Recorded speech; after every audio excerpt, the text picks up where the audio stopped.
राम राम जी सारन। और क्या हो? उम्मीद करूं बढ़िया होगा।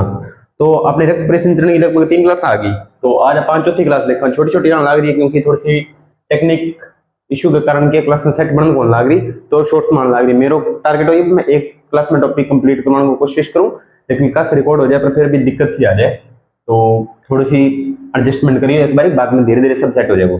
ठीक है, चलो टॉपिक शुरू करा। कल आप बात करनी हृदय के बारे में। आज हृदय चक्र की बात करा। अभी हृदय वास्तव में काम कैसे करता है, हृदय वास्तव में काम कैसे करता है देखो। हृदय का काम क्या है? हृदय का काम है जी रक्त को अंगों तक पहुंचाना और अंगों से फेफड़ों तक पहुंचाना। तो मानते हैं कि हमने क्या कहते हैं, जब हम सांस लेते हैं, सांस किसके द्वारा लेते हैं? फेफड़ों के द्वारा, जिसे बोलते हैं श्वसन की प्रक्रिया। ठीक है, श्वसन में हम क्या करते हैं? O2 ग्रहण करते हैं। क्या ग्रहण करते हैं? O2, oxygen. ऑक्सीजन हम ग्रहण करते हैं। ये ऑक्सीजन क्या करती है? ये ऑक्सीजन वायु कुपिका से आती है रक्त में, रक्त में जुड़ती है Hb के साथ। किसके साथ? Hb के साथ। तो ये Hb प्लस O2 मिलकर बनाता है HbO2। इसको बोलते हैं ऑक्सी हीमोग्लोबिन। क्या बोलते हैं? Oxy haemoglobin. देखो मैंने क्या बताया था, अपने रक्त में बात की थी। आरबीसी क्या करता है? O2 का परिवहन करता है। तो Hb आरबीसी केंद्रित होता है, ये ऑक्सीजन का लेकर निकल जाता है। कहां से? फेफड़ों से ऑक्सीजन को लिया और फुफ्फुस शिरा के द्वारा, अपने बात की थी। फुफ्फुस शिरा क्या करती है? शुद्ध रक्त का वहन। शुद्ध रक्त, शुद्ध रक्त का मतलब यहां पे है O2 जनित रक्त, ऑक्सीजन जनित रक्त। ठीक है, ऑक्सीजन जनित रक्त आया कहां पे? बाएं आलिंद में। ठीक है जी, बाएं आलिंद में आता है, जिसमें क्या होता है? ये कपाट खुलते हैं और रक्त बाएं नीले में चला जाता है। बाएं नीले में चला गया। अब बाएं नीले से महाधमनी के द्वारा, क्योंकि महाधमनी किस कौन से रक्त का वहन करती है? क्योंकि धमनी आपको पता है शुद्ध रक्त का वहन करती है, तो O2 जनित भी रक्त ये चला गया कहां पर? बाएं नीले से आपका कोशिका में, ऊतक में या अंग में या शरीर में, जहां पर इस O2 की जरूरत है। शुद्ध रक्त और अशुद्ध रक्त का यहां पर तात्पर्य मैं आपको बता देता हूं। शुद्ध रक्त का मतलब है ऑक्सीजन उसमें मिक्स होगी तो वो शुद्ध रक्त होगा, और कार्बन डाइऑक्साइड में मिक्स होगी तो वो अशुद्ध रक्त होगा। ये बात आप थोड़ा सा दिमाग में बिठा लेना। ठीक है, आगे बात करते हैं। तो अपनी बात की, फेफड़ों से हृदय में रक्त कौन लेके आता है? फुफ्फुस शिरा। और हृदय से रक्त को कोशिका में या अंग में या ऊतक में कौन लेके जाता है? तो आपका महाधमनी। फेफड़ों से हृदय के कौन से भाग में? बाएं आलिंद में आता है, और वहां से द्विवल्ली, इसको बोलते हैं द्विवल्ली कपाट। कौन से कपाट? द्विवल्ली कपाट। कौन से कपाट? द्विवल्ली। ये हमने दर्शाया ना, ये वाले द्विवल्ली कपाट। ये खुलते हैं, रक्त आता है बाएं नीले में और बाएं नीले से जाता है कोशिका में। अब यहां पर अभिक्रिया होती है कोशिका में। आपको पता है क्या होता है? माइटोकॉन्ड्रिया। क्या होता है जी? माइटोकॉन्ड्रिया। अब इस माइटोकॉन्ड्रिया में इस ऑक्सीजन को छोड़ दिया जाता है। ये O2 माइटोकॉन्ड्रिया आपको पता है कोशिका का शक्तिग्रह होता है। क्यों होता है? क्योंकि इसमें ग्लूकोज होता है C6H12O6 के साथ अभिक्रिया करके 36 ATP ऊर्जा बना लेता है, और साथ में बनाता है CO2 प्लस H2O। अब ये CO2 रक्त में मिक्स होती है और यहां लेकर आती है ये महाशिरा। तो आपको पता है शिराएं क्या करती हैं? अशुद्ध रक्त का बना CO2 जनित रक्त को लिए ले आएगी कहां पर? हृदय में। हृदय के कौन से भाग में? दाएं आलिंद में। कौन से भाग में जी? दाएं आलिंद में। दाएं आलिंद में। और दाएं आलिंद से रक्त जाता है दाएं नीले में। ठीक है, दाएं नीले में। कौन सी में? दाएं नीले में। ठीक है, दाएं नीले में। और अब दाएं नीले से फुफ्फुस धमनी। फुफ्फुस धमनी क्या करती है? आपको पता है धमनी शुद्ध रक्त का वहन करती है, लेकिन फुफ्फुस धमनी अशुद्ध रक्त का वहन करती है। ये मैं आपको बता चुका हूं।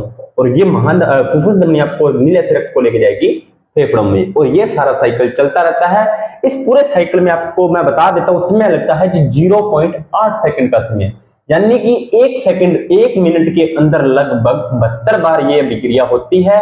और इसी में ही इसी को बोला जाता है दिल की धड़कन। दिल की धड़कन 1 मिनट में 72 बार। ठीक है, और दिल की धड़कन की ध्वनि होती है लब डब। इसके बारे में अपने आगे बात करते हैं। स्क्रीनशॉट लीजिए इसका। फिर भी एक बार मैं दोबारा रिवाइज कर देता हूं। फेफड़ों से ऑक्सीजनेटेड रक्त फुफ्फुस शिरा के द्वारा बाएं आलिंद में आता है। बाएं आलिंद में द्विवल्नी कपाट खोलते हैं, रक्त आता है बाएं नीला में। बाएं नीला में महाधमनी के द्वारा रक्त जाता है कोशिका या ऊतक में।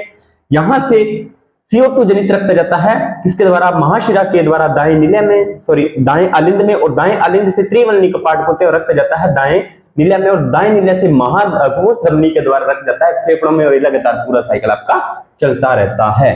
स्क्रीनशॉट लीजिए इसका, आगे बात करते हैं इसके बारे में। हाँ जी, स्क्रीनशॉट लीजिए इसका, अब आगे बात करते हैं इसके बारे में क्या क्या होता है हृदय के बारे में। ठीक है जी, हृदय के अपने थोड़ा सा भाग देख लेते हैं दोबारा फिर से। सबसे पहले है महाधमनी। क्या है, महाधमनी, ये वाले भाग है जो महाधमनी होती है। तो महाधमनी जहां से इसका शुरुआत होती है, महाधमनी की शुरुआत, उस पॉइंट को कहते हैं एरोटिड कपाट। क्या बोलते हैं जी, महाधमनी की शुरुआत वाले पॉइंट को क्या बोलते हैं, एरोटिड कपाट। जहां से महाधमनी का उद्गम होता है, महाधमनी का उद्गम स्थल क्या कहलाता है, एरोटिड कपाट। उसके बाद में आती है फुफ्फुस धमनी। फुफ्फुस धमनी कौन सी आती है, फुफ्फुस धमनी। फुफ्फुस धमनी को बोलते हैं पल्मोनरी कपाट। फुफ्फुस धमनी का जो उद्गम स्थल होता है उसको बोलते हैं पल्मोनरी कपाट। इसको कैसे याद करोगे, महाधमनी एरोटिड कपाट, ठीक है। पल्मोनरी कपाट फुफ्फुस धमनी, पैर के बाद फै आता है तो पल्मोनरी फुफ्फुस, पल्मोनरी कपाट फुफ्फुस धमनी। इसके बाद आता है फुफ्फुस शिरा। फुफ्फुस शिरा आपको पता है शुद्ध रक्त का वहन करती है, बायां आलिंद, ठीक है। फिर आता है आपका बायां नीला। जो आपका बायां नीला होता है ना, वो आकार में सबसे बड़ा होता है। क्या होता है जी, आकार में सबसे बड़ा होता है जी आपका बायां नीला। उसके बाद में दूसरे नंबर पर आता है जी आपका दायां नीला। क्या आता है जी दूसरे नंबर पे, दायां नीला। फिर आता है जी आपका दायां आलिंद तीसरे नंबर पे, और सबसे छोटा जो आपका भाग होता है वो होता है बायां आलिंद। 4 नंबर हो गए आपके, बायां नीला, दायां आलिंद और बायां आलिंद। ये आपके 4 भाग होते हैं। उसके बाद में देख लें विभाजिका। जो विभाजिका होती है उसको बोलते हैं सेप्टम। क्या बोलते हैं, सेप्टम। ये क्या करती है, ये दाएं और बाएं आलिंद को अलग करती है, यानी कि जो ये वाली दीवार है इसको बोलते हैं विभाजिका, ठीक है। उसके बाद में अपने देखते हैं जो आपकी नीले की जो दीवारें होती है वो अलिंद की अपेक्षा जो मोटी होती है। ये जो भित्तियां है ना, वो नीले अलिंद की अपेक्षा नीले की जो भित्तियां होती हैं वो मोटी होती हैं। क्या होती हैं जी, मोटी होती हैं, ठीक है। उसके बाद में आपको नीला और ये सारा बता दिया। एक बार फिर बता देता हूं, अगर कहीं मैं स्पीड में बोल रहा हूं तो थोड़ा सा आराम से बता देता हूं।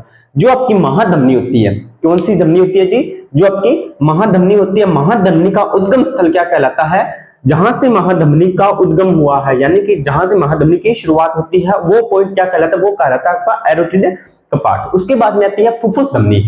महाधमनी जो होती है वो शुद्ध रक्त का वहन करती है, जो फुफ्फुस धमनी होती है वो अशुद्ध रक्त का वहन करती है। ये अपने पहले बात कर चुके हैं, लेकिन फिर भी फुफ्फुस धमनी होती है, उसका जो आपका उद्गम स्थल होता है वो आपका होता है पल्मोनरी कपाट। क्या होता है जी, पल्मोनरी कपाट होता है। उसके बाद में अपनी बात करते हैं बायां आलिंद। जो अपने मैंने बात की थी किसकी, अपने हृदय में 4 कोष्ठ होते हैं। कितने कोष्ठ होते हैं हृदय में जी, 4 कोष्ठ होते हैं, दायां आलिंद, दायां नीला, बायां नीला। तो सबसे जिसमें जो बड़ा होता है वो आपका बायां नीला होता है, उससे छोटा होता है जो आपका दायां नीला होता है, उससे छोटा जो होता है आपका दायां आलिंद होता है, और सबसे छोटा है जो आपका बायां आलिंद होता है। ये 4 पॉइंट आपको याद रखने हैं, ठीक है। उसके बाद में अपने विभाजिका की बात करते हैं। विभाजिका क्या होती है, जो दाएं आलिंद और बाएं आलिंद, आलिंद ये वाले जो ऊपरी भाग वाले कोष्ठ होते हैं उसको बोलते हैं आलिंद। इसको जो अलग करने वाली जो रेखा होती है उसे बोलते हैं विभाजिका। परत होती है रेखा, सॉरी, तो उसको परत बोलते हैं। उस परत को जो अलग करने वाली जो परत होती है उसको बोलते हैं विभाजिका। जो विभाजिका को सेप्टम भी बोलते हैं। क्या बोलते हैं जी, सेप्टम बोलते हैं। अब ये जो सेप्टम होती है ये थोड़ी पतली होती है, किसके मुकाबले, जो नीले को अलग करने वाली जो भित्ति होती है उसके मुकाबले थोड़ी पतली होती है। तो कह सकते हैं कि जो दाएं नीले और बाएं नीले को जो अलग करने वाली विभाजिका होती है उसकी परत होती है वो, उसकी जो भित्ति होती है या नीले की जो दीवारें होती हैं वो मोटी होती हैं, ठीक है। उसके बारे में आप अपने आगे बात करते हैं। हृदय का आकार होता है शंकुआकार। हृदय का आकार कैसा होता है जी, शंकुआकार होता है। कैसा होता है जी, हृदय का शंकुआकार होता है, ठीक है। इसकी लोकेशन पूछ लेता है कई बार कि हृदय स्थित कहां पे होता है मानव शरीर में। तो आपको मैं बता देता हूं, हृदय जो मानव शरीर में होता है वो पंसलियों के, कहां पे, पंसलियों के पीछे, पंसलियों के नीचे और फेफड़ों के बीच में। यानी कि इसकी लोकेशन क्या होती है मैं आपको हल्का सा बता देता हूं। हमारे जो फेफड़े इस प्रकार से होते हैं, इस प्रकार से हमारे फेफड़े होते हैं। तो इन फेफड़ों को ढक के कौन रखता है, इन फेफड़ों को ढक के रखती है जी आपकी पंसलियां। इस तरह से पंसलियां होती है हमारी, ठीक है। तो इसने बोला कि पंसलियों के नीचे यानी कि इनके पीछे, ठीक है, और फेफड़ों के बीच यानी कि यहां पर हमारा हृदय, इस लोकेशन पर हृदय होता है। ये लोकेशन ये बताना चाह रहा है, ठीक है। उसके बाद में हृदय एक झिल्लीनुमा थैली में रहता है, यानी कि जो हमारा हृदय होता है वो झिल्लीनुमा थैली में रहता है, जिसे बोलते हैं हृदय आवरण। क्या बोलते हैं? हृदय आवरण या पेरिकोर्डियम द्रव। क्या बोलते हैं जी?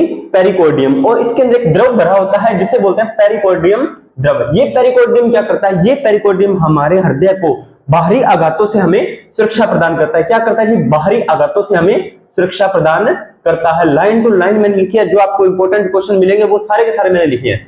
अब अगली बात करते हैं अनैच्छिक पेशियों से बनता है। देखो जी, अपने बात करेंगे पेशियों वाले चैप्टर में कि हमारे शरीर में पेशियां पाई जाती हैं।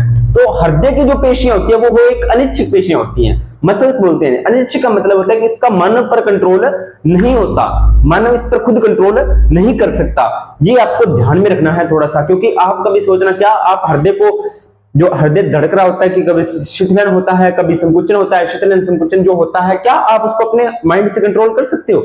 आप उस पर कोई कंट्रोल नहीं कर सकते। आप उस पर कोई कंट्रोल नहीं कर, मतलब आप ये चाहते हो कि मैं अपने हृदय की ध्वनि को रोक लूं या हृदय की धड़कन की रोक लूं, तो आप नहीं रोक सकते हो। जैसे कि आप कुछ समय के लिए अपनी सांस रोक सकते हो, सांस लेना आप कुछ समय तक के लिए कंट्रोल कर सकते हो, लेकिन हृदय को आप ध्वनि पर, जो हृदय की आपकी धड़कन है उसको आप कुछ समय तक के लिए या एक सेकंड के लिए भी नहीं रोक सकते।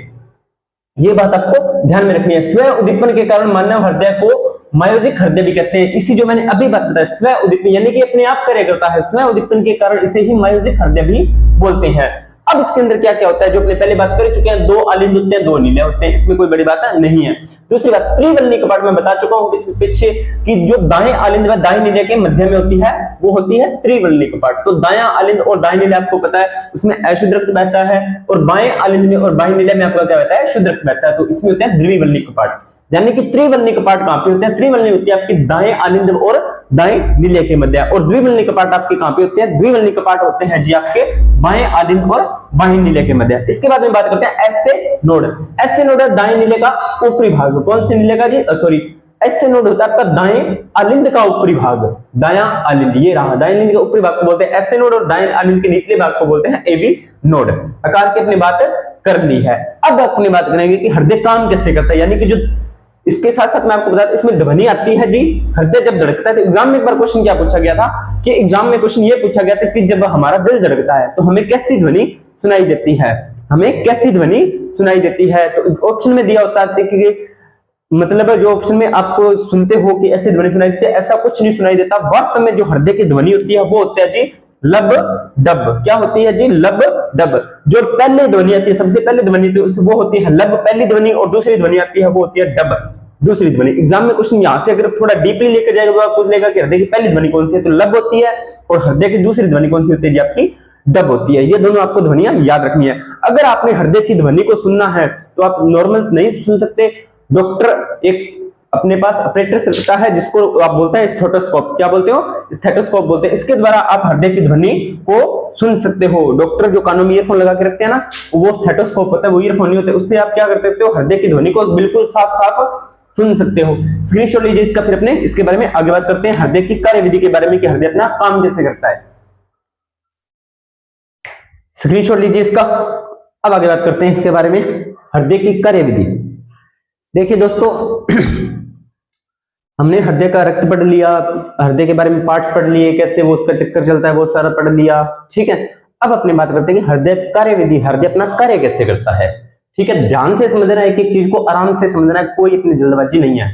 पहले हृदय स्पंदन। हृदय स्पंदन क्या होता है? हृदय स्पंदन होता है जी कि हृदय हमारा दिल जो धड़कता है तब उसमें अनुशीतलन होता है और प्राकुंचन होता है। प्राकुंचन का मतलब सिकुड़ना और अनुशीतलन का मतलब होता है फैलना, यानी रिलैक्स फील करता है, और उसके अंदर अकुंचन होता है, प्राकुंचन होता है, जो सिकुड़ना होता है। मतलब किस प्रकार से ये ध्वनि करता है? फैलना सिकुड़ना, फैलना सिकुड़ना, फैलना सिकुड़ना, फैलना सिकुड़ना। तो ये एक लयबद्ध या क्रमबद्ध प्रवृत्ति से चलता रहता है। अनुशीतलन प्राकुंचन, अनुशीतलन प्राकुंचन, अनुशीतलन प्राकुंचन। ये जो पूरी अवस्था होती है इससे हृदय में, इसे क्या बोलते हैं? हृदय स्पंदन। यानी कि हृदय में सकुंचन या प्राकुंचन तथा अनुशीतलन या शिथिलन का क्रम होता है, जो लयबद्ध क्रम चलता है। लय यानी कि एक सीरीज वाइज चलता रहता है, अनुशीतलन प्राकुंचन, अनुशीतलन प्राकुंचन। इसे ही बोलते हैं जी हृदय स्पंदन, ठीक है। इसकी प्रवस्थाएं कितनी होती हैं? दो ही होती हैं। कौन कौन सी? प्राकुंचन और अनुशिथिलन। प्राकुंचन और अनुशिथिलन दो प्रवस्थाएं होती हैं। कौन कौन सी? प्राकुंचन और अनुशिथिलन। ध्यान से समझना है। देखो क्या होता है, निलय सिकुड़कर, ये जो नीचे वाले भाग होते हैं ये होते हैं जी हमारे निलय। क्या होते हैं? ये निलय। ये जब सिकुड़ते हैं तब रक्त महाधमनी में पंप होता है। रक्त कहां होता है जी पंप? महाधमनी में। देखिए एक अपने छोटा सा हार्दिया बनाने का प्रयास करते हैं, समझना चीज को। ये हमारे निलय है, तो निलय से रक्त फिर कहां पे पंप होता है? जैसे इसमें क्या होता है, प्राकुंचन में निलय सिकुड़ते हैं, यानी कि ये चीजें सिकुड़ेंगी, इस पर सिकुड़ेंगी तो रक्त कहां पे जाएगा? अपने पीछे बात की थी महाधमनी में। ठीक है, रक्त महाधमनी में पंप होता है। निलय सिकुड़ते हैं तो रक्त कहां पे होता है? महाधमनी में पंप हो जाता है। ठीक है, अनुशिथिलन। अनुशिथिलन आलिंद से रक्त निलय में जाता है, यानी कि अनुशिथिलन में क्या होता है? आलिंद से रक्त कहां पे जाता है? निलय में। कौन से कपाट? त्रिवलनी व द्विवलनी कपाट खुलते हैं तो उनके द्वारा रक्त कहां पे जाता है? निलय में जाता है। और ये अवस्था होती है जी आपकी विरमा अवस्था। नाम से ही पता चल रहा है, अनुशिथिलन या विरमा अवस्था। ठीक है जी। अब अपनी बात करते हैं एसए नोड। एसए नोड मैंने पिछली क्लास में अपने मैंने अभी आपको थोड़ी देर पहले बताया था। ठीक है, दाएं आलिंद के ऊपर, दायां आलिंद कहां पे है? ये रहा अपना। ठीक है, महाशिरा के छिद्र के पास होता है, बताया था मैंने, महाशिरा। ठीक है, महाशिरा के छिद्र के पास होता है आपका एसए नोड। क्या होता है जी? एसए नोड होता है। ठीक है, ये इसके पास पाया जाता है। किसके पास पाया जाता है? SA node. SA node sir आपका पाया जाता है दाएं आलिंद। ये रहा अपना दायां आलिंद। ठीक है, और ये होती है जी आपकी महाशिरा। ठीक है, ये महाशिरा है और इसके ऊपर पाया जाता है, इसके ऊपर पाया जाता है एसए नोड। इसका अन्य नाम होता है हृदय का हृदय बोलते हैं, यानी कि हृदय का भी, ये हमारा जो दिल है ना, इसका हृदय कौन है? एसए नोड है। क्या है जी? वो कौन है? एसए नोड है। और इसका अन्य नाम क्या है? इसका अन्य नाम हृदय का मस्तिष्क भी है, यानी कि हृदय का हृदय भी यही एसए नोड होता है, और हृदय का मस्तिष्क या हृदय का दिमाग या हृदय का ब्रेन भी आपका यही होता है। कौन होता है जी? SA node. और इसका नाम क्या है? इसे बोलते हैं जी, अन्य नाम होता है इसका पेस मेकर। क्या याद रख लेना आपको? Pacemaker. कई बार क्या होता है, आपने सुना होगा कि हृदय की जब सर्जरी करते हैं तो कई बार ये आपका एसए नोड काम करना बंद कर देता है, जिसकी वजह से कृत्रिम पेसमेकर लगाया जाता है। क्या लगाया जाता है जी? कृत्रिम पेसमेकर, आर्टिफिशियल पेसमेकर लगाया जाता है। ठीक है, इसमें जो धातु प्रयोग होती है वो होती है लिथियम। लिथियम की बैटरी इसमें प्रयोग होती है। आप पूछोगे कि सर धातुएं तो और बहुत है, लिथियम ही क्यों प्रयोग होता है? तो मैंने आपको शायद पिछली वीडियो में जो अपने धातु और अधातु वाला टॉपिक किया था, उसमें मैंने आपको बताया था कि जो लिथियम होती है, ठीक है, वो आवर्त सारणी में 3 नंबर पे आती है।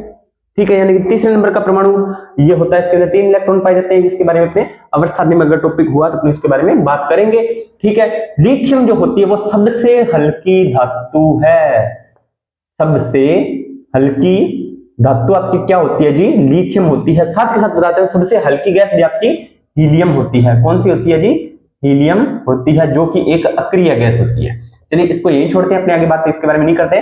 सिर्फ अपने को ध्यान रखना है कि लिथियम की बैटरी होती है वो आर्टिफिशियल पेसमेकर में प्रयोग की जाती है। ऐसे नोट की कितनी बातें ध्यान रखनी है कि दाएं आलिंद के ऊपर महाशिरा के पास ही होता है।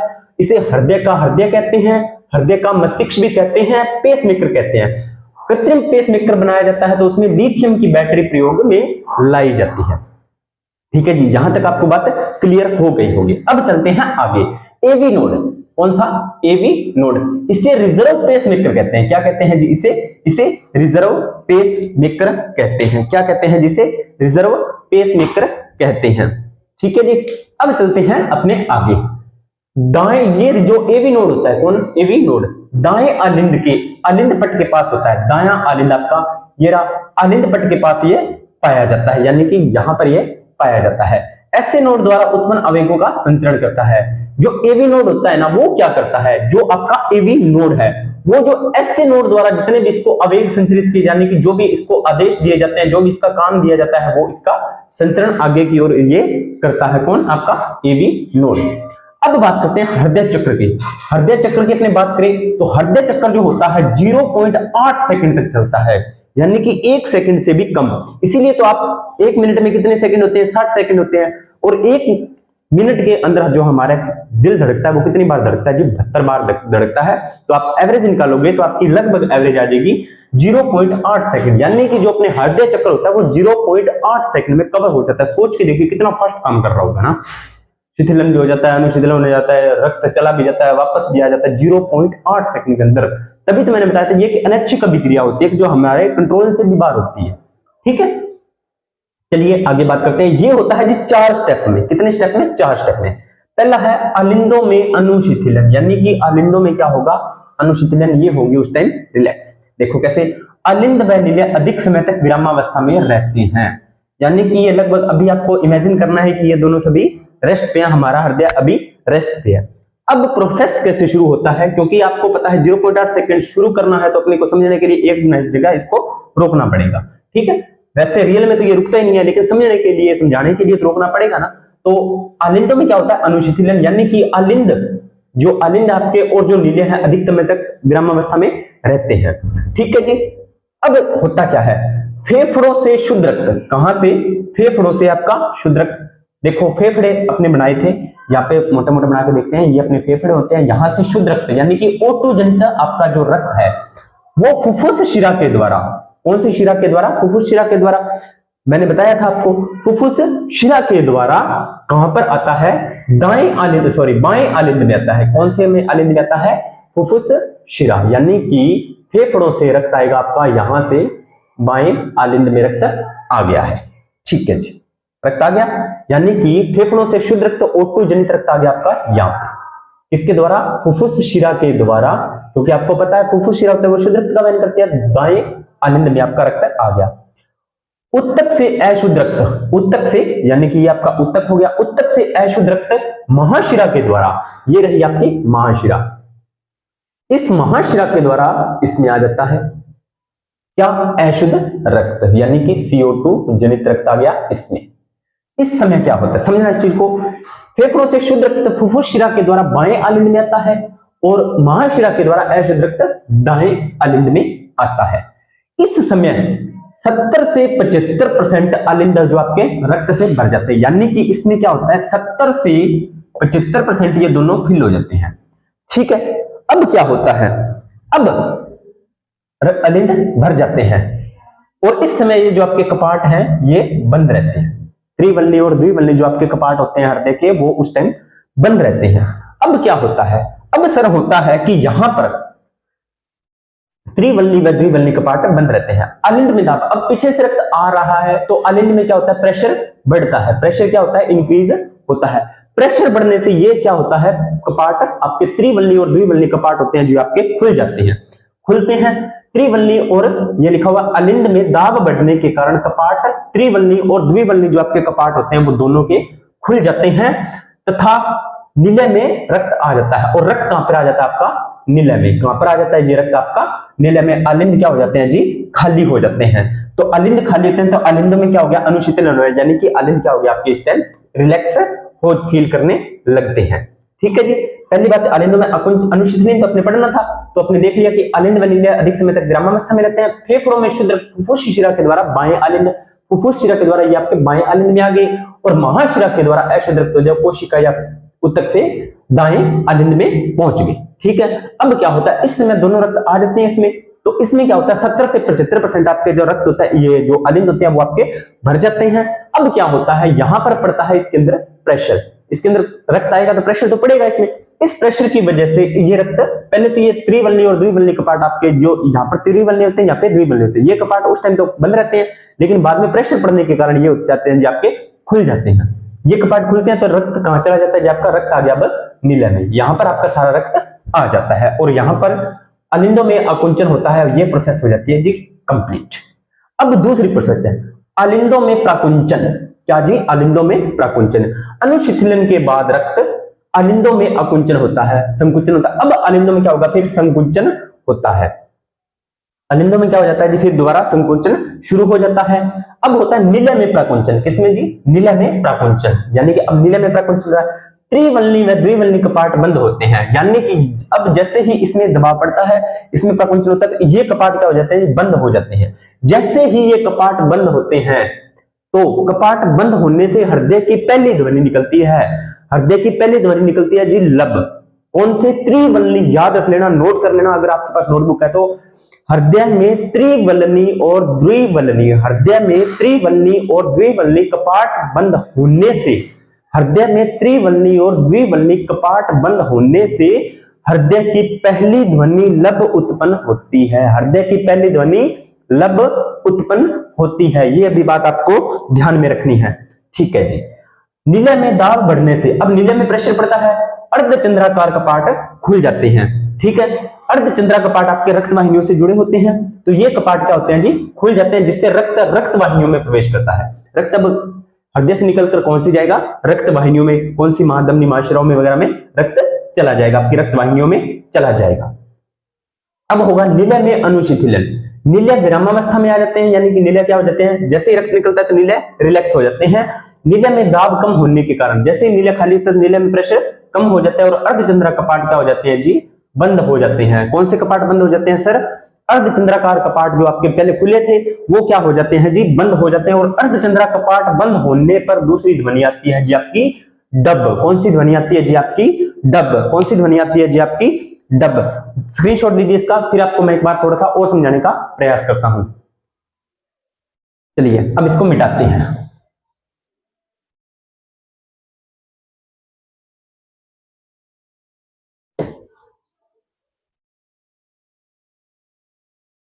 हृदय स्पंदन आ गया समझ में? हृदय स्पंदन क्या होता है? हृदय स्पंदन होता है जी क्या? हृदय में लयबद्ध प्रक्रिया होती है प्रकुंचन और अनुशीतलन की। ठीक है जी, प्रकुंचन और अनुशीतलन मैंने आपको बता दिया। ठीक है जी। अलिंदों में अनुकुंचन। अलिंदों में अनुकुंचन का मतलब क्या है? अलिंद व नीले अधिक समय तक विरामावस्था में रहते हैं। ये अपने एक बार और समझाते हैं। ये आते हैं जी आपके फेफड़े। फेफड़े से आएगा O2 जनित रक्त। O2 जनित रक्त होता है आपका शुद्ध किसके द्वारा? फुफ्फुस शिरा के द्वारा। किसके द्वारा? फुफ्फुस शिरा के द्वारा। कौन से आलिंद में? आपका बायां आलिंद। बायां आलिंद, आपके बायां आलिंद में रक्त यहां पर प्रवेश कर चुका है। ठीक है, और इधर से कोशिका बना देते, उत्तक बना देते हैं ना अपने, उत्तक बनाते हैं। उत्तक से महाशिरा के द्वारा, कौन सी शिरा के द्वारा? महाशिरा के द्वारा। कौन सा? CO2 जनित रक्त। कौन सा? CO2 जनित रक्त। ये जाएगा जी आपका दाएं आलिंद में। कहां पे जाएगा जी? दायां आलिंद। रक्त इसमें पहुंच गया। अब इसमें प्रेशर पड़ता है। ठीक है, इस समय 70 से 75% ये दोनों भर जाते हैं और इसमें प्रेशर पड़ता है तो यहां पर होते हैं आपकी त्रिवलनी और द्विवलनी कपाट। ये कपाट खुलते हैं, प्रेशर पड़ने के कारण कपाट खुलते तो रक्त कहां पे जा जाता है? आपका निलय में। ये आपका निलय हो गए तो रक्त आ जाता है जी आपका निलय में। कहां पे आ जाता है जी सर? आपका निलय में। यहां पर रक्त आता है। ठीक है, रक्त आ जाता है तो ये रिलैक्स हो जाते हैं। इसके बाद में इनका अकुंचन होता है, जिसकी वजह से ये कपाट हो जाते हैं जी बंद, ताकि ये रक्त वापस यहाँ पे ना जा सके। इसको रक्त वापस जाने से रोकने के लिए कपाट बंद होते हैं, जिससे पहली ध्वनि आती है जी आपकी लब। ठीक है, फिर महाशिरा जो आपकी रक्त वाहिनियां होती हैं उनके आगे कपाट लगे होते हैं। कौन से? अर्धचंद्रा कपाट। यहां से रक्त जाता है वापस रक्त वाहिनियों में और फेफड़ों में, जैसे यहाँ पे इसको जाना होता है। ठीक है, तो ये अर्धचंद्राकार आपके कपाट हो जाते हैं जी बंद, जिससे दूसरी ध्वनि आती है आपकी डब। इस प्रकार से ये पूरा प्रोसेस 0.8 सेकंड के अंदर आपका कंप्लीट होता है। 1 मिनट के अंदर 72 बार ये साइकिल चलता है। स्क्रीनशॉट लीजिए इसका, आगे बात करते हैं।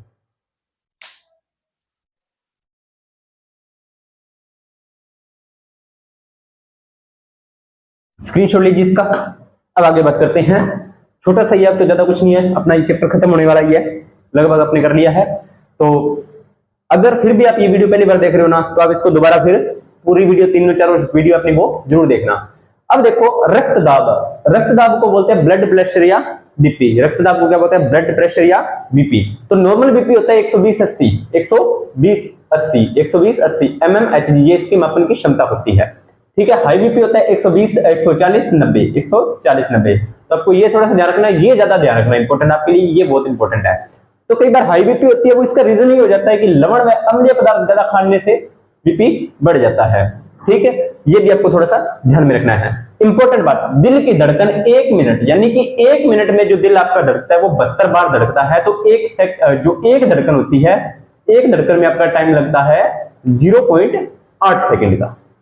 ये भी आपको ध्यान में रखना है। एक धड़कन या एक हृदय चक्कर में लगभग 70 ml रक्त पंप होता है, यानी कि 0.8 सेकंड में हृदय से लगभग 70 ml रक्त होता है वो बॉडी में गुजरता है, यानी कि रक्त पंप करता है 70 ml। तो एक मिनट में धड़कन लगभग 5 लीटर के करीब, यानी कि एक मिनट के अंदर जो 72 बार दिल की धड़कन होती है वो होती है आपकी लगभग 5 लीटर ब्लड को पंप कर देती है। और इस आयतन को बोलते हैं स्ट्रोक आयतन। क्या बोलते हैं जी? स्ट्रोक आयतन। याद रख लेना आप कि एक धड़कन या एक हृदय चक्कर में 70 ml रक्त पंप होता है, इसे बोलते हैं जी आपका स्ट्रोक आयतन। यहां से क्वेश्चन डीपली अगर क्वेश्चन बना तो यहां से क्वेश्चन वो उठा लेगा।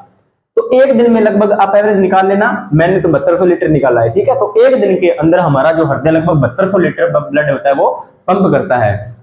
आप बोलोगे कि सर हमारे अंदर तो इतना ब्लड होता नहीं। अरे हमारे अंदर ब्लड सारा वही वापस घूमता रहता है, लगातार घूमता रहता है, घूमता रहता है, घूमता रहता है, ठीक है, उसमें कोई दिक्कत नहीं है। अब अपने बात करते हैं कि इसका कंट्रोल कैसे होता है। तो हृदय का कंट्रोल होता है वो होता है जी मेडुला ऑब्लांगेटा, यानी कि हृदय चक्कर का जो नियमन होता है उसको कंट्रोल कौन करती है? मस्तिष्क का एक भाग होता है जिसे बोलते हैं मेडुला ऑब्लांगेटा। मस्तिष्क वाले चैप्टर में मैं ये करवा चुका हूं, ठीक है। दूसरा कंट्रोल होता है हमारी ग्रंथि होती है एड्रीनल ग्रंथि। कौन सी ग्रंथि? एड्रीनल ग्रंथि, अधिवृक्क ग्रंथि, करो या मरो ग्रंथि, आपातकालीन संकट ग्रंथि, उसके अन्य नाम मैंने करवा दिए हैं आपको। तो इससे स्रावित दो हार्मोन होते हैं, एपिनेफ्रिन और नोरएपिनेफ्रिन। ये भी हृदय गति को बढ़ाते हैं, ठीक है। इसको भी ये हृदय गति को ये दो हार्मोन होते हैं वो प्रभावित करते हैं, एपिनेफ्रिन और नोरएपिनेफ्रिन। पोडिंग, पोडिंग शब्द आप याद रख लेना। ये कब होती है? पोडिंग का मतलब होता है जब आपको या तो बहुत ज्यादा गुस्सा आता है, बहुत ज्यादा क्रोध आता है, बहुत ज्यादा किसी से आपसे ईर्ष्या होती है, ठीक है, या आप किसी से जेलस फील करते हो, ठीक है, या आपको बहुत ज्यादा किसी के प्रति प्रेम का अनुभव होता है, या आप, यानी कि ये सीधी सी बात, कोडिंग का मतलब है क्रोध, ईर्ष्या या प्रेम के समय आपकी हृदय गति बढ़ जाती है। जब आपको किसी पे गुस्सा आता है उस टाइम आपकी हृदय गति बढ़ी हुई होती है, नोटिस कर लेना। किसी से जल रहे हो, किसी से आप जेलस फील कर रहे हो, तो भी आपकी हृदय गति बढ़ जाए। और किसी के साथ आप लव फीलिंग के साथ अटैच हो, ठीक है, तो उसी समय भी आपकी हृदय गति जो होती है वो बढ़ जाती है, क्योंकि जब आप किसी से प्यार करते हो, प्यार की अनुभूति होती है, तो उस टाइम भी क्या होता है? हृदय गति बढ़ जाती है। ये भी आपको थोड़ा सा ध्यान में रखना है। तापमान बढ़ने पर, यानी कि जब वायुमंडल का और बॉडी का टेम्परेचर में अनमेंटेन होता है उस टाइम भी क्या होता है? हृदय गति हमारी बढ़ जाती है। Na आयन, सोडियम आयन हमारे शरीर में पाया जाता है। कौन सा आयन? Sodium ion. ये हमारे शरीर में पाया जाता है, तो इसका आयन से बढ़ने पर भी हृदय गति प्रभावित होती है। सोते समय जब हम रेस्ट कर रहे होते हैं, जब हम सो रहे होते हैं, जब हम नींद घोट रहे होते हैं, ठीक है, उस टाइम हृदय गति होती है वो हमारी कम होती है। हृदय गति हमारी जो होती है वो कम होती है। आपको इतनी बातें ध्यान में रखनी है। अब बात करते हैं जी ईसीजी।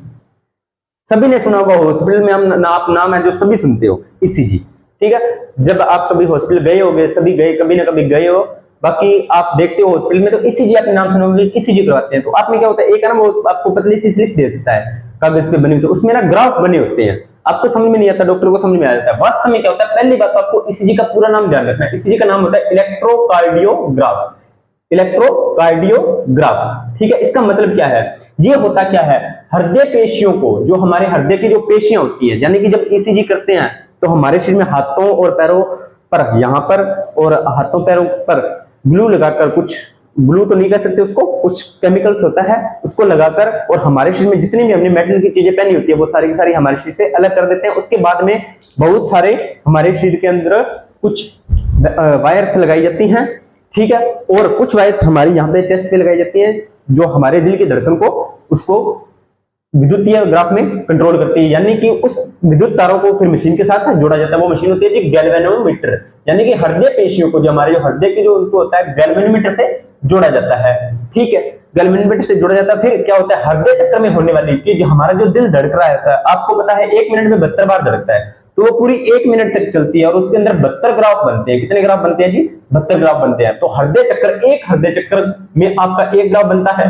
तो पूरे इसमें 72 ग्राफ बनते हैं। तो वो उस हृदय चक्र में होने वाली घटना का विद्युतीय निरूपण करता है, यानी कि उसको इलेक्ट्रोकार्डियोग्राफ, यही तो मैंने बताया, यानी कि ग्राफिक निरूपण हमें दे देता है, उसकी एक रिपोर्ट तैयार करके दे देता है। अगर उसमें कुछ, अगर इसका ये जो इलेक्ट्रोकार्डियो का ग्राफ होता है, ईसीजी होता है, उसका एक चक्र का ये ग्राफ बनता है। अगर इसमें ऊंचा नीचा होता है, कुछ विकृति उत्पन्न होती है, तो डॉक्टर उसको बता देता है कि इसमें आपके इस पार्ट में प्रॉब्लम है, आपके इस पार्ट में प्रॉब्लम है, ठीक है। तो आप ये देखिए, यहां से लाइन शुरू होती है, ये आता है पी, उसके बाद में क्यू, उसके बाद में आर, उसके बाद में एस और उसके बाद में टी। पी का मतलब होता है जी आपके अलिंद में संकुंचन, ठीक है।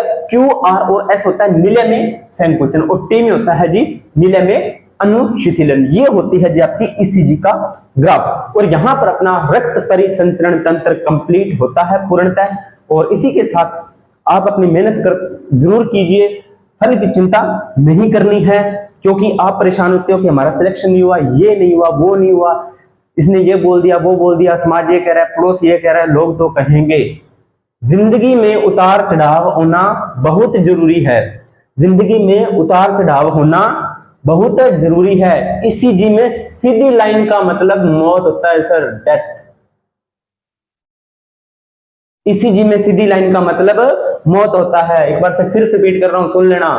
जिंदगी में उतार चढ़ाव होना बहुत जरूरी है। ईसीजी में सीधी लाइन का मतलब मौत होता है। ठीक है, तो इस बात को आपको ध्यान में रखना है, ज्यादा टेंशन नहीं लेनी। आप अपने प्रॉपर अपनी मेहनत कीजिए, फल आपको जरूर मिलेगा। ठीक है, तो इसमें कोई आपको ज्यादा परेशान होने वाली बात नहीं है। अगला टॉपिक रहेगा अपना रक्षा प्रौद्योगिकी, जो आपको नेक्स्ट क्लास के अंदर आपको 1, 2 या 3 क्लासों के अंदर मैं पहले बता चुका हूं कि एक क्लास के अंदर आना पॉसिबल नहीं है, फिर भी मैं आपको पूरा प्रयास करूंगा 2 या 3 क्लासों के अंदर उसको कंप्लीट करवाने की। और उसके बाद में अपना रहेगा अंतरिक्ष प्रौद्योगिकी। ये 2 टॉपिक कंप्लीट हो जाते हैं, उसके बाद मैं प्लेलिस्ट आपको डाल दूंगा हरियाणा सीईटी वालों के लिए। और जैसे ही कोई और एग्जाम आता है जिसमें आपकी साइंस है, जैसे 4th ग्रेड है, तो उसकी अलग मैंने टॉपिक वाइज अपने सिलेबस में आ रहा है, आप बस टॉपिक निकालिए और उसको देखिए। ठीक है, कंप्लीट प्लेलिस्ट बनाने में थोड़ा सा टाइम लगता है, क्योंकि ये सारा मेहनत करनी पड़ती है। पहले ये सारा लिखना पड़ता है, फिर रिकॉर्ड करना पड़ता है, फिर आपको समझाना पड़ता है, फिर उसमें एडिट करना पड़ता है, फिर उसमें अपलोड करने में सारा देखो प्रॉब्लम्स है। तो फिर भी कोई दिक्कत नहीं है, ये तो छोटी मोटी प्रॉब्लम है, जिंदगी में चलती रहती है, जो मैंने अभी आपको बताई है। ठीक है, तो आपको ज्यादा परेशान होने वाली जरूरत नहीं है, आपको इसको थोड़ा सा ध्यान देना है। और अगला टॉपिक रहेगा अपना रक्षा प्रौद्योगिकी, डिफेंस टेक्नोलॉजी, जिसमें आपको क्या बताया जाएगा, थल सेना, जल सेना और वायु सेनाओं के बारे में बताया जाएगा कि इसका कौन कंट्रोल करता है, क्या होता है, कैसे सेनाएं होती हैं, सारा उसके बारे में आपको डिटेल से अच्छे से बताया जाएगा। और तब तक आपको पूरी क्लासों को ज्यादा से ज्यादा आपसे कुछ नहीं चाहिए, लाइक, कमेंट और शेयर और सब्सक्राइब, ये 4 चीजें आप हमें प्रोवाइड करवाते रहिए, आपसे ज्यादा से ज्यादा इसको मैटर आपको मिल जाएगा। ठीक है, तो अब मिलते हैं अपनी नेक्स्ट क्लास के अंदर, तब तक धन्यवाद।